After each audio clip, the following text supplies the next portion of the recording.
There ain't no room for the hopeless sinner who would hurt all mankind just to save his own. Have pity on those whose chances are thinner, 'cause there's no hiding place from the kingdom's throne. So people get ready, there's a train a-coming. You don't need no baggage, you just get on board. All you need is faith to hear the diesels humming. You don't need no ticket, you just thank the Lord.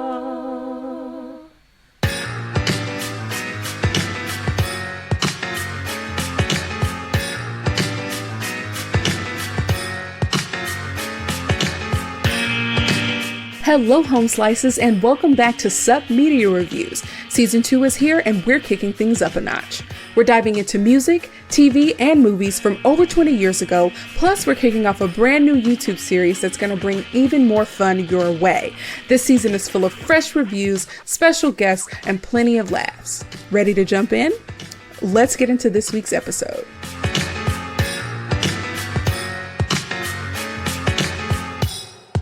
What is up, Home Slices, and welcome back to Sup Media Reviews, the podcast where we revisit movies, shows, and music that are 20 years old or older and examine them through a modern lens. I'm your host, Kiara, and in this episode, we are celebrating the 20th anniversary of Glory Road. This film was released in 2006 and is based on the true story of Coach Don Haskins and the 1966 Texas Western Miners, the first college basketball team to start 5 black players in an NCAA championship game.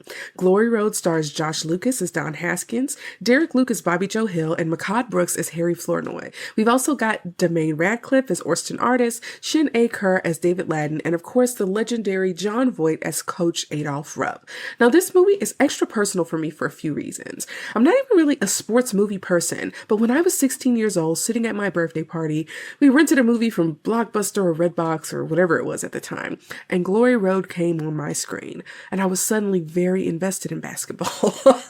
Partly because it's a bunch of beautiful black men sweating and running up and down the court, okay? Let's be honest. 16 is a precious age. But also because this story is Black history, which is American history. It's about opportunity.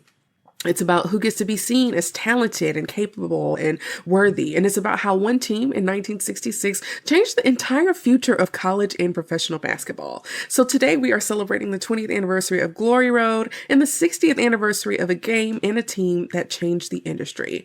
A couple of quick fun facts to get us started. Now, this movie was filmed at my alma mater, Louisiana State University. I actually worked for the LSU Police Department, and I worked with some officers who did security for when the movie was being filmed on campus. So there's this little weird kind of 6 degrees of separation moment every time I watch it. Also, this movie started a very long crush of mine on Makad Brooks. Okay, that's just a fun fact from my life.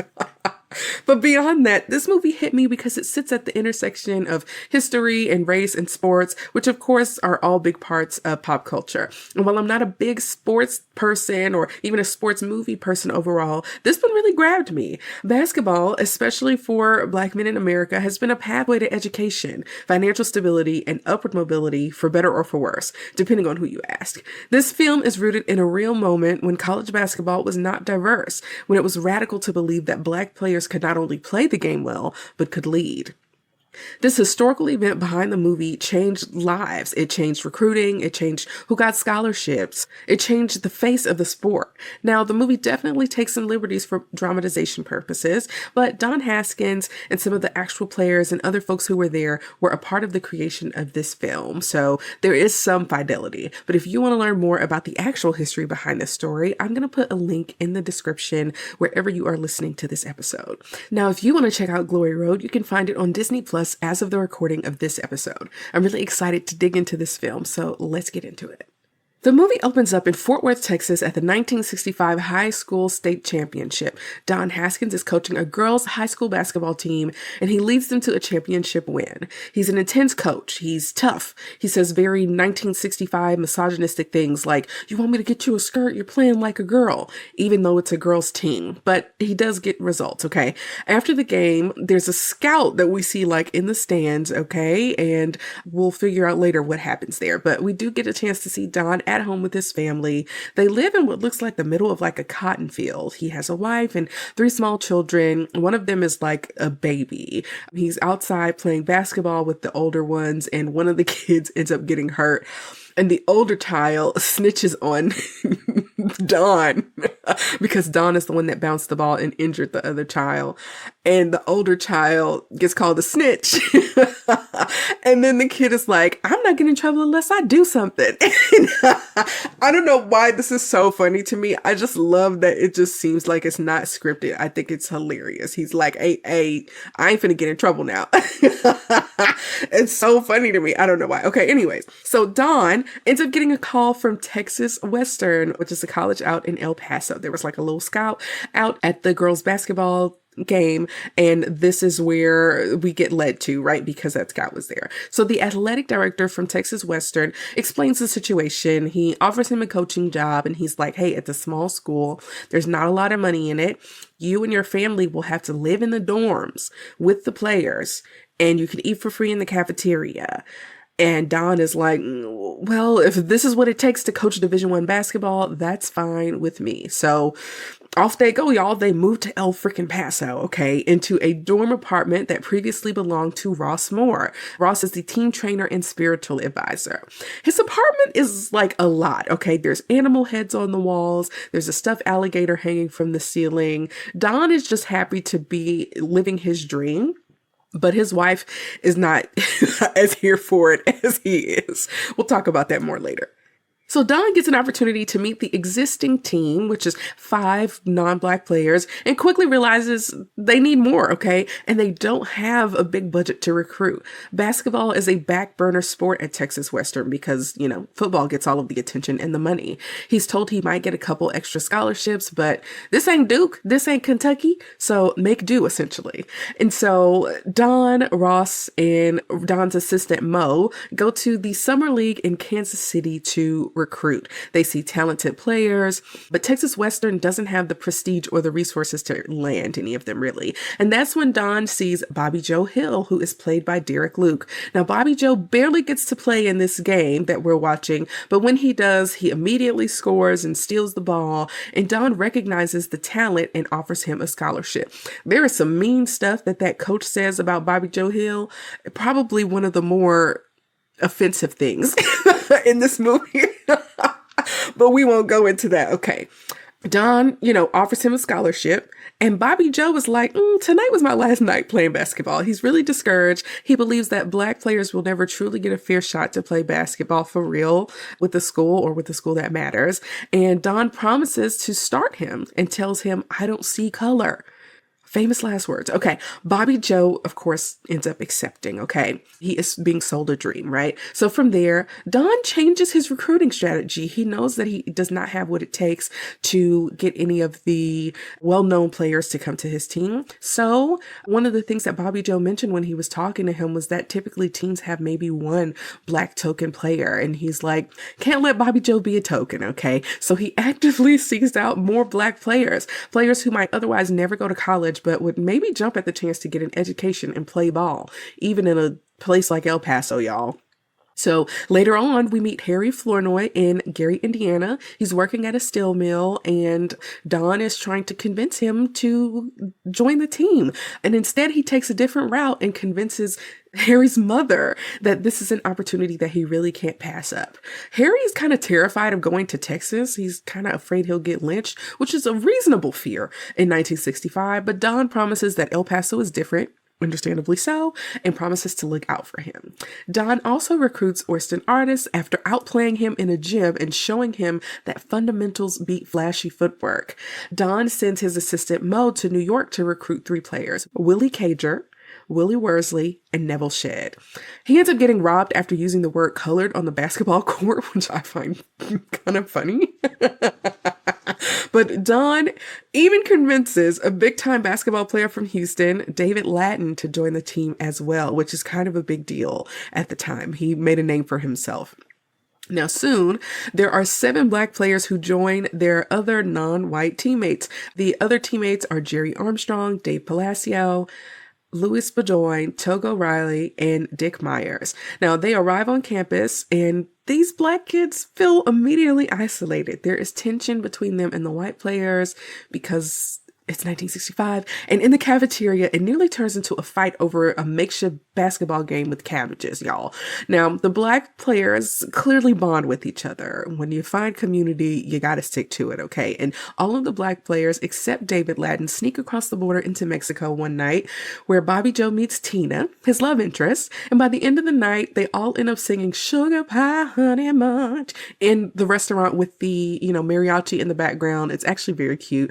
And when Don finds out about this night out on the town, he ends up punishing them in practice the next day. They are, hungover and whatnot, and he is running them into the ground because they are disrespecting the rules. Don is a staunch rule setter and wants them to be disciplined and have no distractions. And so this is their punishment for kind of disobeying the rules. And Bobby Joe is upset about this, about being run into the ground, but Don has to check him on misusing his influence. He heard he was misusing his influence, but we'll touch on that a little bit later.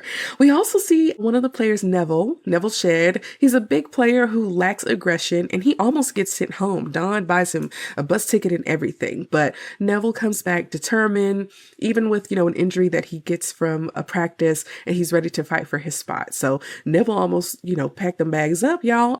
Unfortunately, he got himself together. Y'all, I'm going to pause it right here because I need to know this man's name. Neville, if you were a watcher of BET back in the day, is played by a guy who had his own show on BET. And I have to look it up. I'm going to look it up now. Okay, so I found it. The show that I was referring to was called Hits from the Street, and the host of it is the guy who plays Neville Shedd in this movie, and his name is Al Shearer. And I remember being quite young, maybe 10 years old. It was in the early 2000s, and Hits from the Street is basically like Billy on the Street if they played music videos and and it was Black. I enjoyed him because he was comedic. I feel like he did street interviews and they would play videos in between.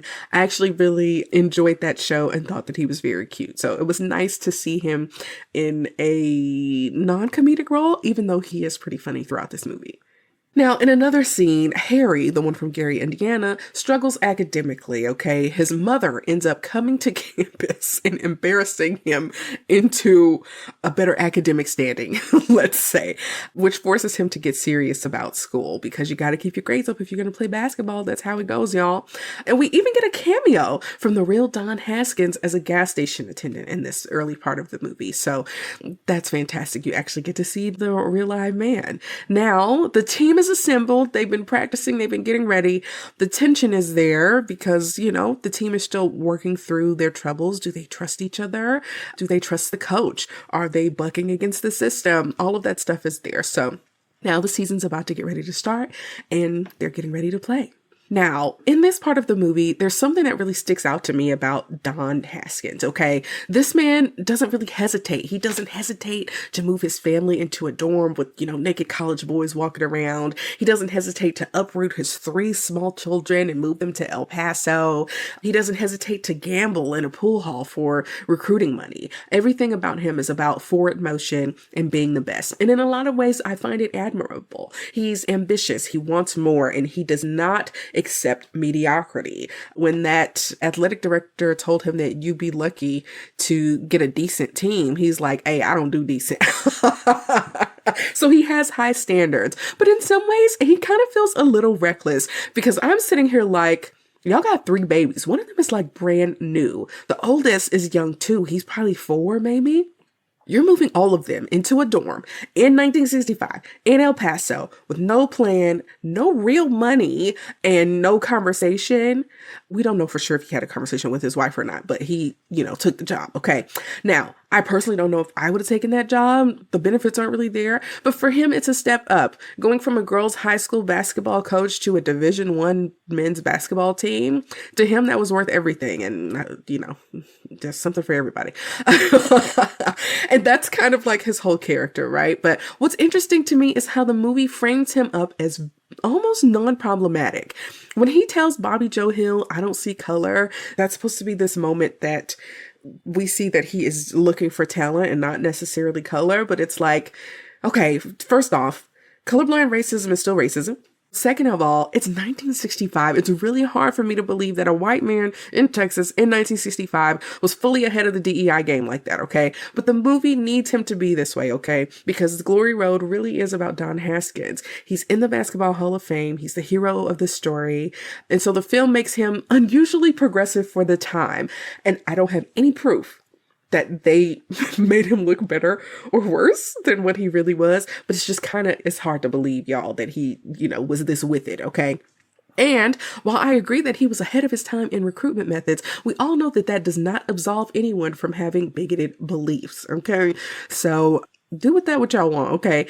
And for this reason, I think that's why Ross is so important. Now, if y'all remember, Ross is the athletic trainer, and he's the one member of the kind of management team who feels more real and with the times, okay? When Coach Haskins, Mo, and Ross are in a Confederate flag-laden pool hall, Ross is the one saying, "You want to recruit all of these black guys to the team? There are rules about how many black players you can have on the court. If you're at home, you play 1. If you're away, you play 2. If you're losing, maybe you play 3. And he even laughs and says, "You're acting like black people are going to be the future of basketball." You're acting like black people are the future of basketball. And it's laughable now. It's laughable. But in 1965, not laughable, okay? Ross, even though he is definitely watered down by 1965 standards, represents what most people probably would have thought in his position, okay? He's worried that Don is putting everyone's careers at risk. And honestly, that feels more true and adds to this feeling of recklessness on Coach Haskins' part.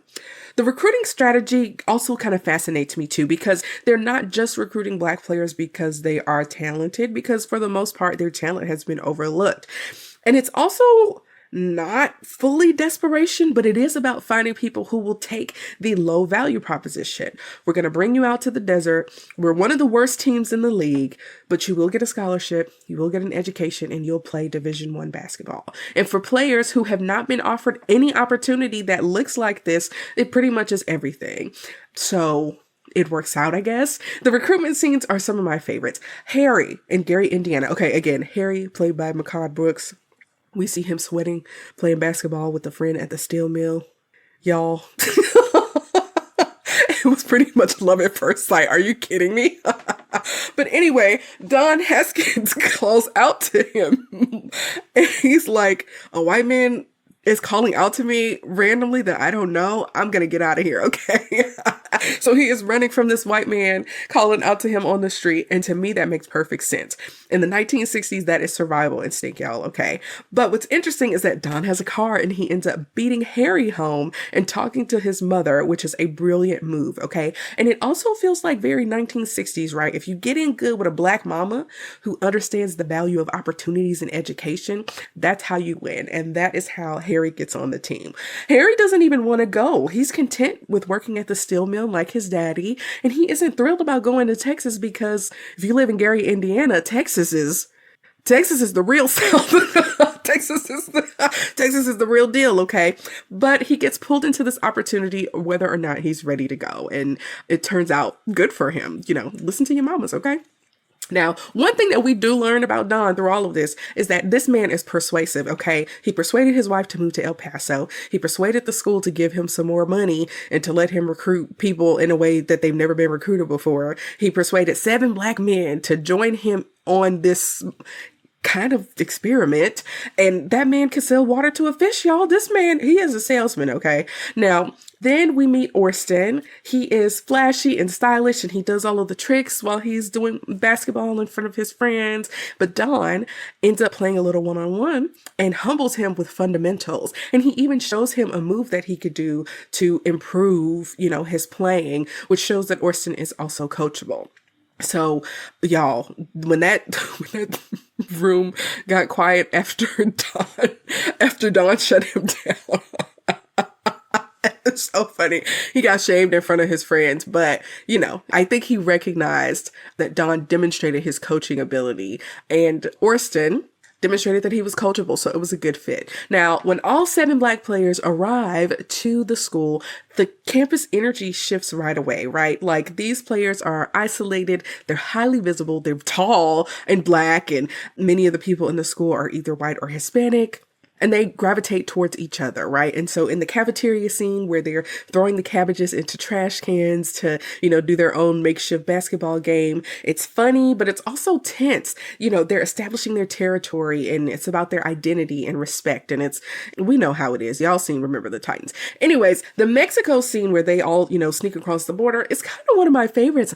I love watching them relax and laugh and sing, in the restaurant and take up space. It's beautiful. They're the only Black people in the room when they walk in, but by the end, they just kind of own the space.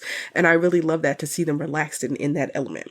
Also, Don, when he punishes them for going to Mexico, there's some tension there because David Lattin didn't go to Mexico with them, but he ends up getting punished too. So there's this tension between Bobby Joe and David Lattin that's kind of building up because Bobby Joe is misusing his influence, right? And so when Bobby Joe pushes back against Don and he's like, hey, I don't need you riding my back or whatever, Don is like, hey, you don't really have a choice. Like, you don't have any bargaining chips here. This is all we got, and you need me to be hard on you. Okay. And this is kind of a complicated moment. It's about discipline, but it's also about control. And Bobby Joe is a leader on the team, and he needs to demonstrate discipline so that he can be a better example for his teammates instead of a distraction.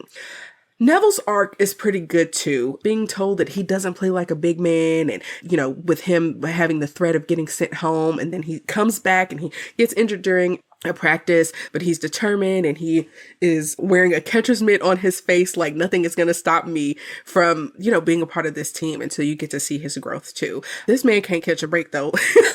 We'll see that later.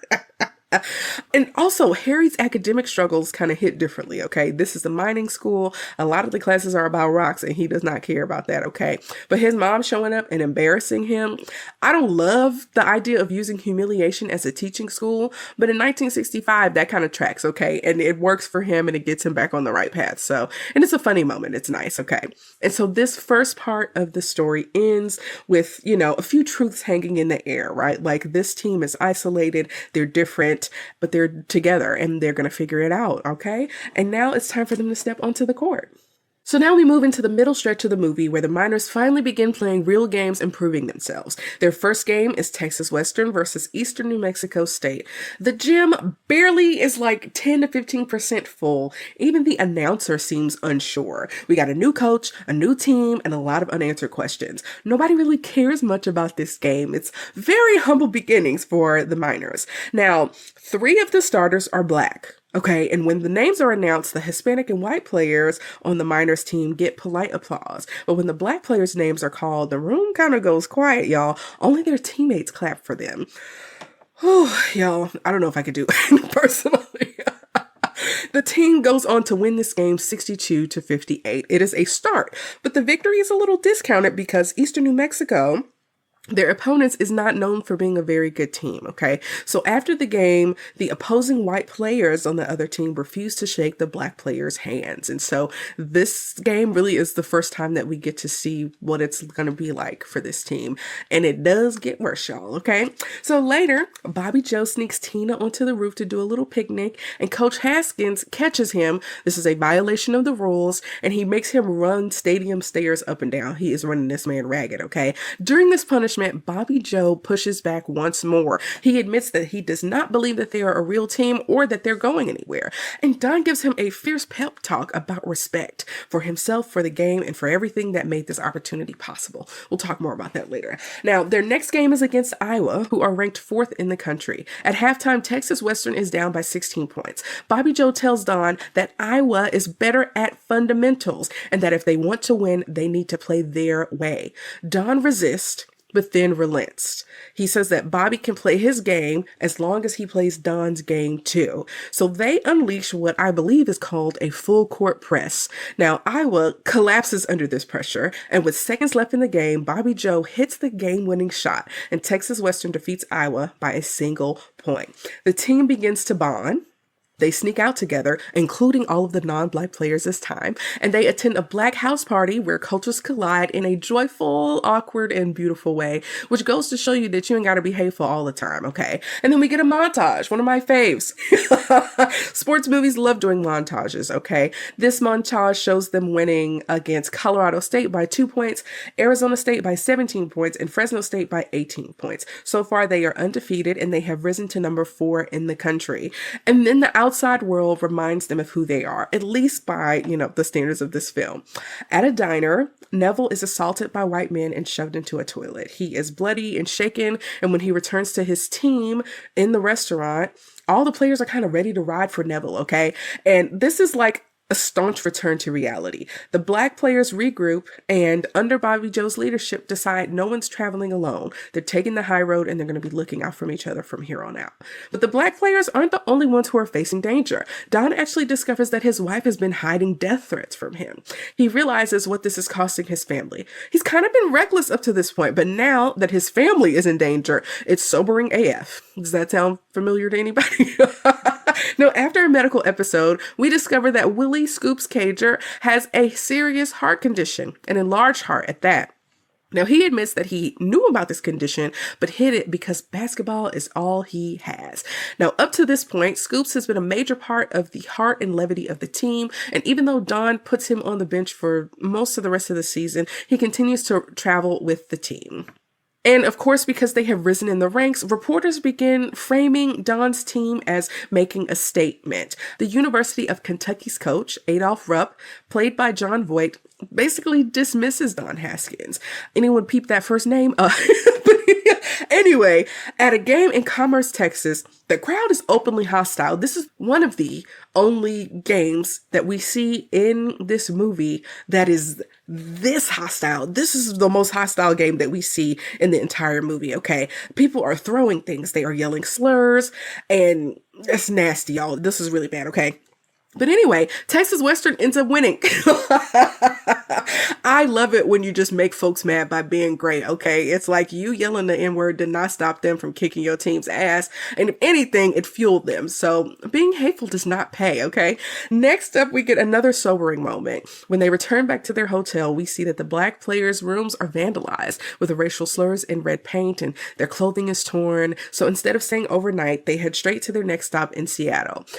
There in Seattle, tensions start to fracture the team. All of the external mess is making its way into the team dynamic and even on the court. The Black players stop passing to their white teammates. They're arguing in the locker rooms. And this leads them to losing their final regular season game and erasing their undefeated record. In the locker room, the team finally confronts everything. They talk about their fears and resentments, jealousy, exhaustion, and they realize the real danger isn't losing games, it's losing each other and themselves in the process. Now, what I love about the middle section of this movie is how grounded it feels.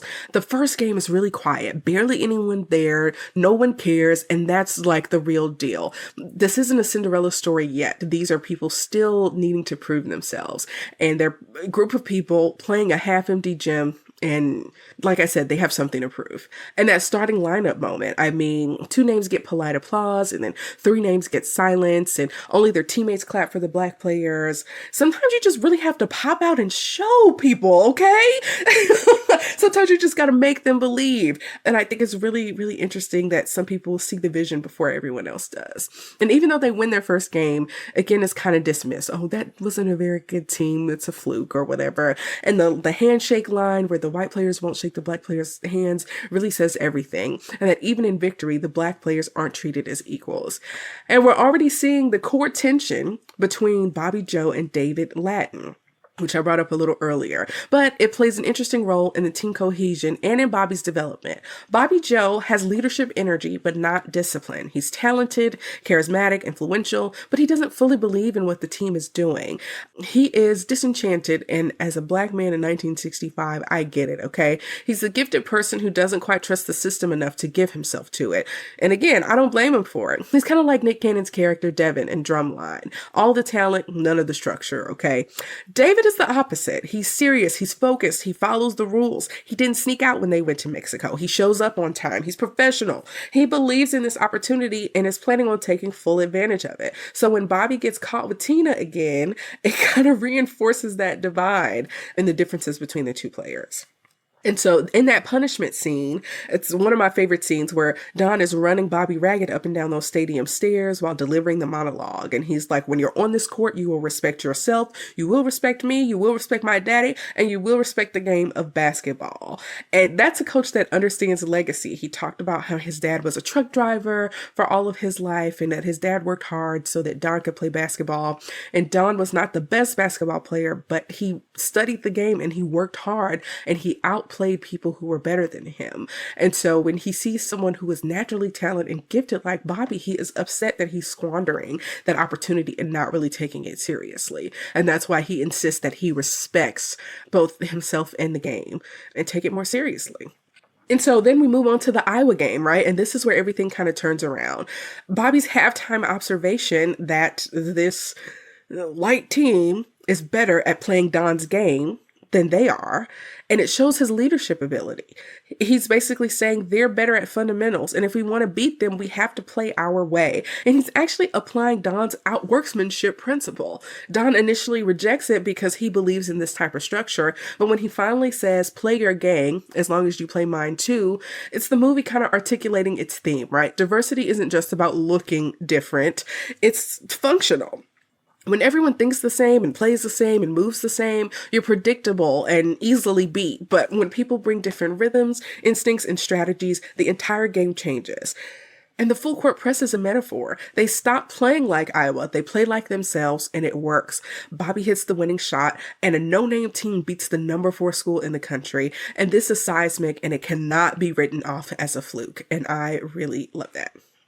I think it also heals something too, because David finally starts to kind of respect Bobby, because Bobby finally cares enough and recognizes his influence, not just on the team, but with the coach. And that's what David needed to see. And the night out that they have afterward, where all of the team members show up to that black house party, and we have, Jerry, the white farm boy who never met a black person before he met his teammates, is at this black house party, and he's eating black food, and he's learning about black lingo, and it's awkward, and it's fun, and it's warm, and everyone kind of stops and stares when all the white people show up, and then that moment passes, and they are all just humans wanting to have a good time. And while I can acknowledge that being in mixed company can change the vibe of a hangout, just as a black person, we need this scene to contrast all the hostility we see when the black players are in white spaces.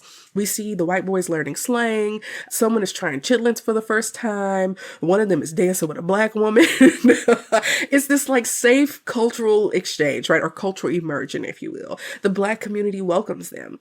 And y'all, while I understand this scene and I actually enjoy this scene, I recognize that this is kind of like emotional labor, y'all. It's generosity. And I feel like today is a little bit more complicated. We don't expect people of color to teach others anymore because, information exists and books and the internet exists. And I do not condone asking people of color to do the labor of teaching people of color about their culture. But here in this movie, it shows that community in its purest form really is about connecting with each other. And it really is nice to see that even though the 5 white players were different, that they were welcomed into the space. Black people are the best. Anyways. And of course, the team keeps winning. We get montages and we get musical bops. I have not mentioned this a lot before, but y'all, the songs that they were playing from 1965, and I love all of the music. There's songs from the Supremes, there's Stevie Wonder songs, there's other songs. It's all good, y'all. The song that opens the movie, baby, everything is all right. tight, clean out of sight, baby. Y'all love that song. It's still a bop. It's still a bop today. Some things are timeless, y'all, okay? But the team now is 17-0. They're number 4 in the country behind Kentucky, Duke, and Kansas. And also, there's a character I haven't talked about yet, y'all. His name is Wade Richardson, I think. And he is the booster for the basketball team. So he donates money and whatnot. Now, he has been doing 1965 microaggressions for the whole movie because of how many black players are on the team. He's donated money for years and now he has a problem with all these black players. But I'm like, they're undefeated. It's 17-0. What do you want? What is it that you want? Do you want the team to win with the black players or to lose? Do you want your money to go to a losing team? Some people just don't learn. Okay. Now the diner thing happens where Neville gets assaulted in the bathroom. It's a very sobering moment. Y'all, the lighting in this movie is just amazing. Okay. He cannot catch a break. Okay. Neville is humiliated. He's bloody. He's shaking. Half the team tends to him and the other half goes outside ready to fight. And it's unity, okay? That was a unifying moment. But it's also reality kind of crashing down. They're not winning in a vacuum. They are succeeding in a world that hates them just for existing. I mean, Bobby steps into this leadership role when all of the black players are sitting together in a room talking about what they're going to do moving forward after Neville got attacked. And he's like, if we play their game, if we pull a knife, they're going to pull a shotgun. Nobody can go anywhere alone. We stick together and we keep, playing and moving forward. He also tells Neville that he shouldn't be ashamed because it could have happened to any one of them. And that's a real growth. And at the same time, Don's home life starts cracking. We find out that his wife has been hiding death threats. And we kind of see that Don has real tunnel vision because he's been so focused on winning that he hasn't really observed, at least in this movie, what it's costing his family or his players. And of course, this means that this is not just basketball. It's a challenge to the social order and long-held beliefs, and all of that has consequences. Scoop's storyline adds another layer.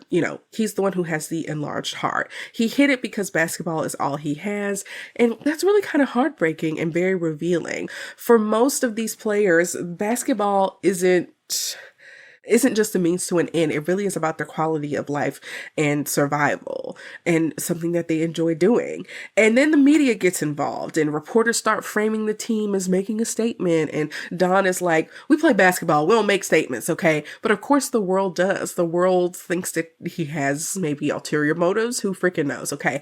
And Adolph Rupp's dismissal is subtle, but pretty loud. It's very interesting the way that very microaggressive, the way that Jon Voight plays this character. Don isn't just like an opponent to Adolph. Oh, I hate using that name. He's an insignificant problem whose success really is just a fluke. And, playing against the right team, they'll be eliminated, right? That's what his thoughts are.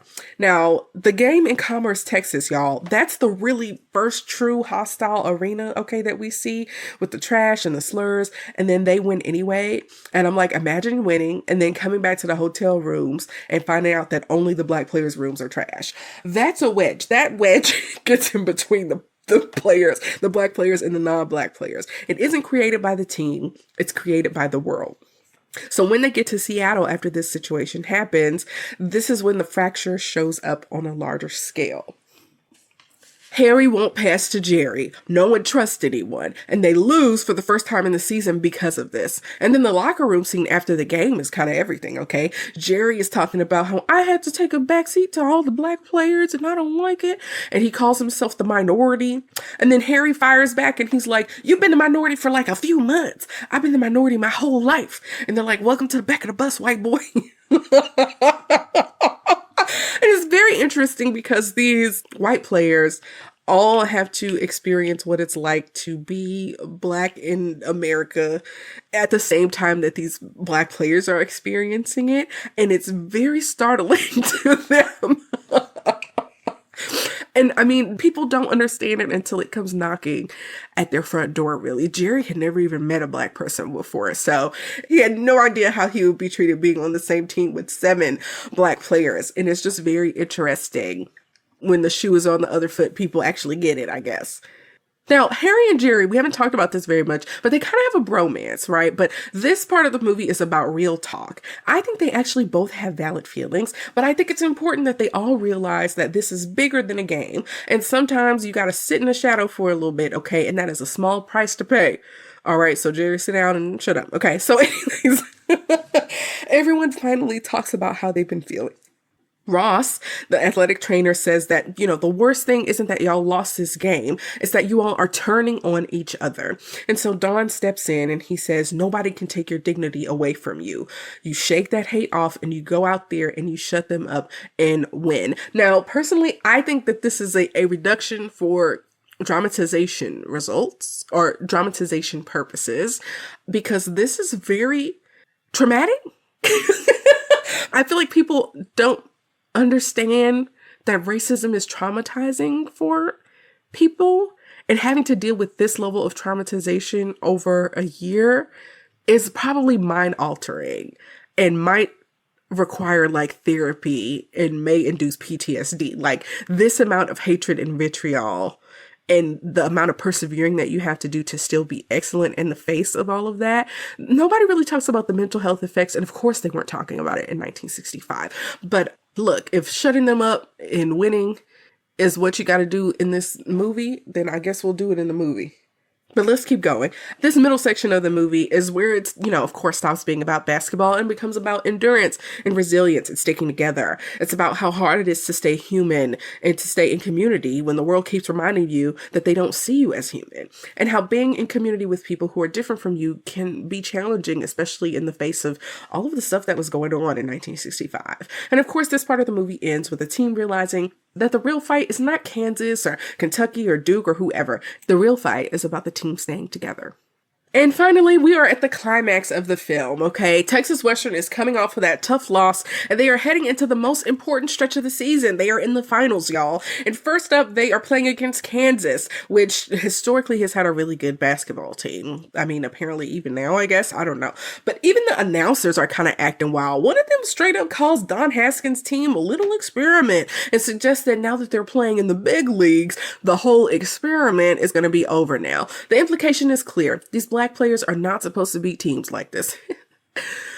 We'll see about that. So before the game, Willie Cager's mother meets Don Haskins in the hallway, and Willie's nickname is Scoops, and he's the player with the heart condition who hasn't been able to play for like maybe half the season, okay? His mom ends up pleading with Haskins to let him play for just a few minutes, and she's like, hey, it's a championship. These are literally the last games he'll ever play due to his condition. I know about that condition better than anybody, but please just let him play. He's never gonna get another opportunity to do this.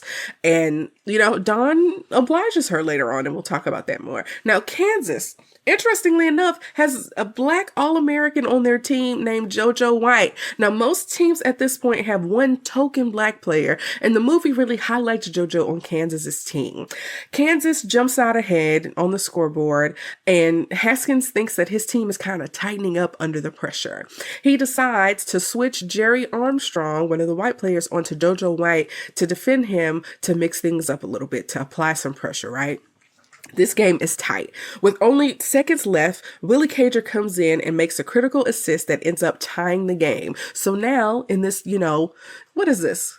It's not the championship, but it's the finals, I guess is what you would call it. So in this finals game, they go into overtime. And then in overtime, David Lattin dunks right at the buzzer. And for a moment, it looks like Texas Western has won the game. But the refs call a foul on David for hanging on the rim. So Kansas ends up getting 2 free throws, and JoJo White ends up sinking both of them. So now we are headed into double overtime, y'all. In the final moments of this game, Texas Western is up by 2.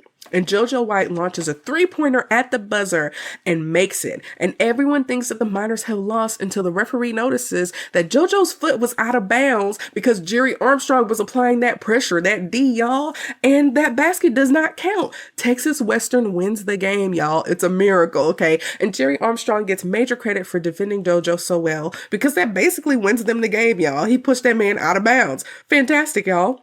So what I really love here is how layered this victory is. Armstrong, who is the loudest, most vocal non-black player on the team in this movie, is the one that is locking down JoJo White. And there's something powerful about that. Jerry is confrontational in this movie, and he's not afraid to get in JoJo's face and defend him. And I believe that this is because he is working with other people on his team that are applying that full court pressure, and he's not afraid to really get in there and defend them. And I think this is an iron sharpens iron situation, and that playing with his black teammates has forced Jerry to step his game up.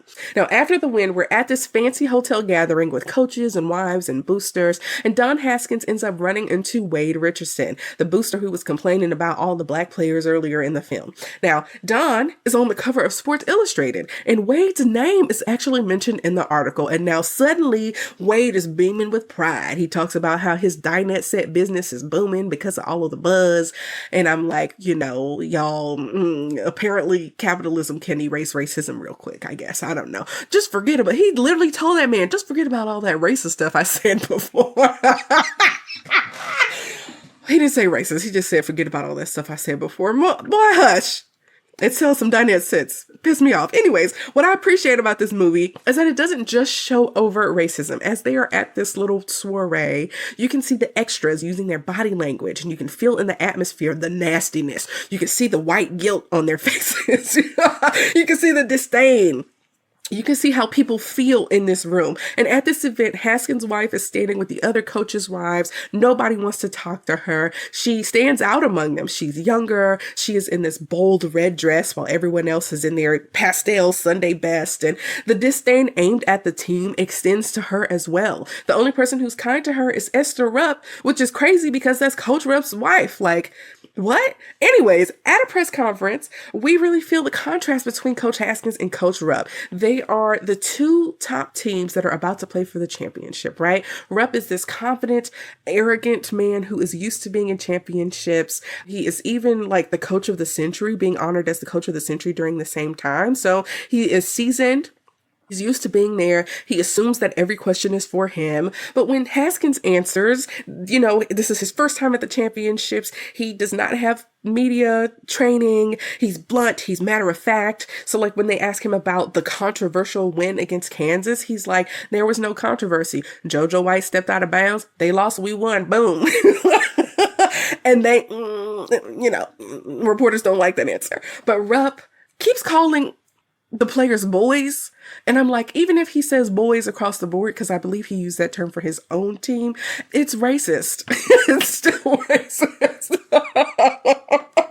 Anyways, there's also this moment where Haskins is in a bathroom and he overhears men talking about how 5 N-words with the hard ER can't beat 5 white guys. And they do not realize that Haskins is in the bathroom with them. One man notices Haskins and tries to get the other men to stop, but they just keep going. Y'all, it's so ugly and just so ignorant. And it's so gross. Okay. But, that's, 1965. Or at this point, it's 1966. So this is something that's supposed to be a little bit of a catalyst for Don Haskins, but I believe this did not happen in real life. So later on, Haskins talks to his wife and admits that maybe Coach Rupp, even if he is coach of the century, still has some things to learn about basketball. And she finally understands what's going on. She says, this is about more than a game. It's bigger. And now she gets it. And it's like, finally getting on board, lady. Now, we see the players the night before the championship in their rooms about to fall asleep. They're talking to each other about how their families are going to be watching and what this means to them. And it's a big deal, right? And so Bobby Joe, of course, says it's just another day at the playground. But after everything we've seen, we probably know that he feels the weight of everything as well. But then there comes a key scene in the stadium. So according to Don Haskins himself, the speech that we're about to talk about never actually happened in real life, but it works dramatically for the film. Now, Haskins wakes up the guys, gathers them on the bleachers in the stadium, and repeats a bunch of ugly things that people have said about them, that they are lucky and that they are not smart enough and that they don't have what it takes and them being there is a fluke. And then he says, are you all as tired of this BS as much as I am? And he says that I'm sick of it and we're going to put an end to it tomorrow and I'm only going to play the black players. And so Jerry Armstrong, white player, stands up. and says, I admit I want to play. I'm not even going to lie and say I don't want to play, but I get it. I understand what this means. And he tells them to go out there and show them how bad 5 players can be on the court. And bad is a term that he just learned meant good to Black people. So that's true solidarity. Okay. Now it's time for the NCAA championship, y'all. It is Texas Western versus Kentucky. Y'all, there are Confederate flags in the crowd, which is disgusting. There are 5 white starters for Kentucky and 5 black starters for Texas Western. This is a first time in history situation, y'all. We see black communities all across America gathering in barbershops. We see kids watching through TV store windows. Y'all, why isn't that a thing anymore? Y'all, people used to watch TV through the, electronic store window and there would be sports on or whatever on. It's not a thing anymore. I kind of miss that. But anyway, everybody tuning in, okay? So Haskins tells David Ladden, you need to dunk and intimidate Kentucky, which is a far cry from his basketball fundamentals philosophy. He doesn't like the showboating, but he's like, we're going to slam it down their throats today. So Coach Rupp ends up telling the Kentucky team that, they're starting 5 Negroes as a slap in the face. They're going to try to run against us, but we got this, basically. So the game is kind of brutal. Harry Flournoy ends up getting injured. David Ladden is racking up fouls. They're down to almost no substitutes. And so Willie Cager, the player with the heart condition, is the only real option if we're keeping with the black players only rule, okay? Bobby Joe suddenly steals the ball out of nowhere and scores. And Mo, the assistant, makes this wild noise because it's so unexpected. That noise is like burned into my brain for some reason. But that steal shifts the energy, okay? And then almost right away, Bobby steals the ball again from Louis Dampier, who is one of Kentucky's best ball handlers. And that's the best thing about this, y'all. You cannot predict how this team is going to play because y'all ain't playing the same game, okay? You're going to get outplayed because y'all are not playing the same game. So now it's halftime. Texas Western is up 34-31. After a stirring white supremacist pep talk, Kentucky begins making a comeback in the second half. David Ladden gets his 4th foul and sits again, but the Miners regroup. They are up by 3 with minutes left. And now it's timeout and you can hear the coaches talking to their teams very differently, right? Haskins is believing in the team. You're only a few minutes away from clinching the championship, whereas Rupp sounds really shaken and like this is about to be taken from him. So they're feeling very different things right now.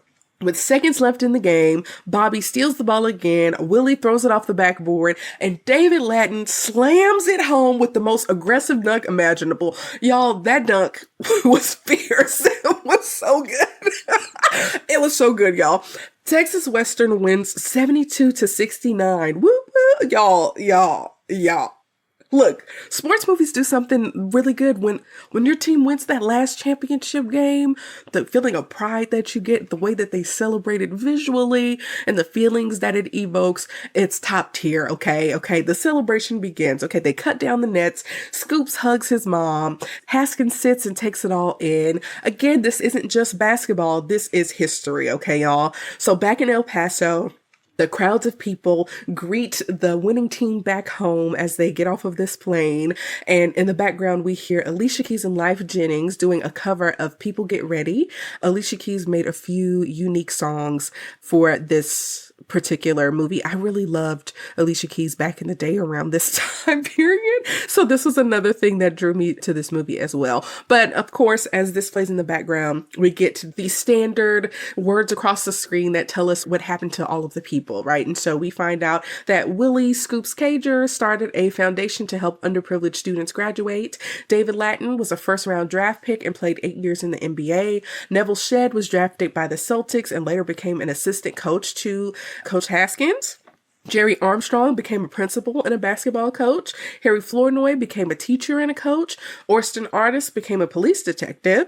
Willie Worsley became the dean of students for the Boys Choir of Harlem. Bobby Joe Hill married Tina, and he didn't go pro, but he remains a hero in El Paso until he died in 2002. Don Haskins went on to win 719 games, and of course was inducted into the Basketball Hall of Fame. And Adolph Rupp eventually recruited Kentucky's first black player.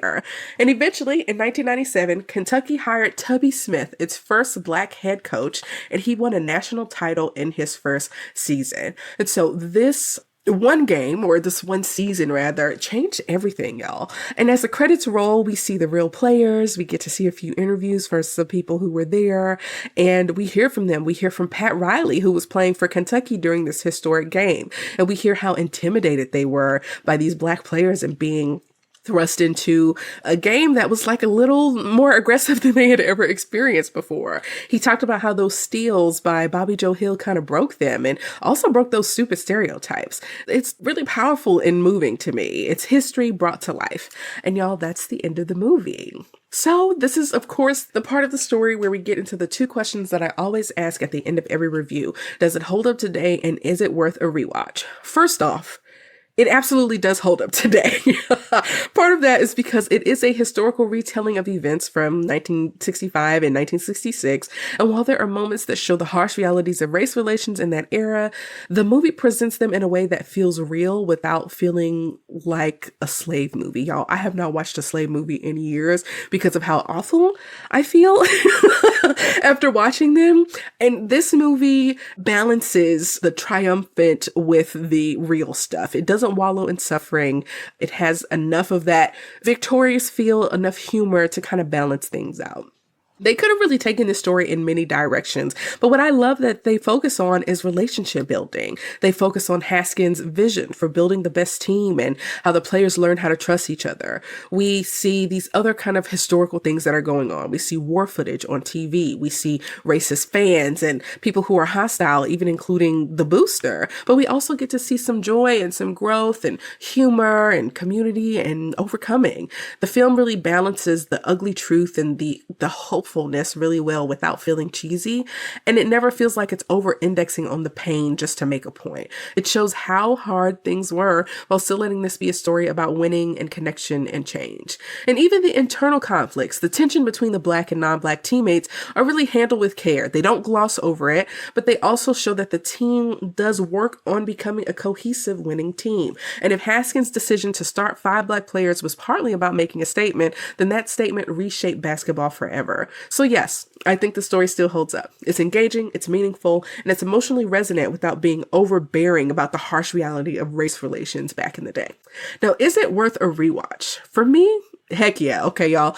I'm not a huge sports movie fan, but this is one that really gets me. Not to the point of tears or anything, but to that place where it feels like a shared victory, like you're watching history happen. Josh Lucas is great as Don Haskins, and the players are just as important. The movie doesn't forget them. We get to spend time with them. We see their fears, their growths, their bonds, their beauty.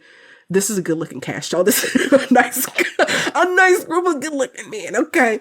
It takes us back to that era. It makes the climate of the 1960s feel real, and it stresses how unorthodox and how monumental this moment in sports history was. If you've never seen Glory Road before and you're okay with historical stories that deal with racism and with hearing language and attitudes that makes us cringe today, this is an excellent movie to check out. It's a time capsule, and because it is a time capsule, we'll allow it to show us how things were in the past, okay? And for all those reasons, I think Glory Road holds up, and I absolutely think it's worth revisiting. Now let's talk real quick about those ratings. Now on Rotten Tomatoes, Glory Road has 55% from the critics and 81% from audiences. And I of course lean more with the audience. The biggest criticism that I saw was that they called this movie formulaic. And it is. I mean, it follows the sports movie blueprint. Underdogs, resistance, montage, big game, triumph. And I don't disagree that this follows the formula, but that doesn't make me love it any less, because the story underneath that formula is what matters. I don't know every detail of the real history, and I can't say what was compressed or what was dramatized, and I know they softened the racism up, but it is Disney, okay? But what I can say is this: the movie balances hope and triumph with a sobering awareness of what race relations look like in 1965 and 66. And for me, that earns it a 90 out of 100, y'all. It's powerful, it's rewatchable, and it still means something today because it's a piece of history that we can like visibly turn on the TV and see how this game impacted the future right now, even 60 years later. So that's all for today's episode, y'all. Thank you so much for listening to my special 20th anniversary review of Glory Road here here on Sub Media Reviews. Now, I want to hear from you. Does this movie hold up for you? Have you rewatched it recently? Do you agree with the Rotten Tomatoes scores? Or are you closer to my personal rating? Let me know your thoughts over on our social media pages. We're on Facebook, Instagram, YouTube, Pinterest, and now TikTok. And next week, we'll be kicking off our Black History Month reviews. Every week in February, we'll be releasing reviews of Black media across different genres. We're starting with The Gospel from 2005, starring Boris Kodjoe, Idris Elba, and a bunch of gospel legends. I've actually never seen this movie before, so that episode will be a true first impression. I also have a little bit of a surprise for you all in the next episode, so you will not want to miss it. Make sure you're following us everywhere so you know when to tune in. Thank you so much for listening, and we'll catch you next time. Peace out. Thanks so much for tuning into this episode of Sub Media Reviews. New episodes drop just about every week, and our brand new YouTube series is coming your way. So make sure you follow us on YouTube, Instagram, Pinterest, and Facebook so you never miss a thing. Got a movie, album, or show you think we should review? Send it our way. Until next time, keep watching, keep listening, and just chill till the next episode.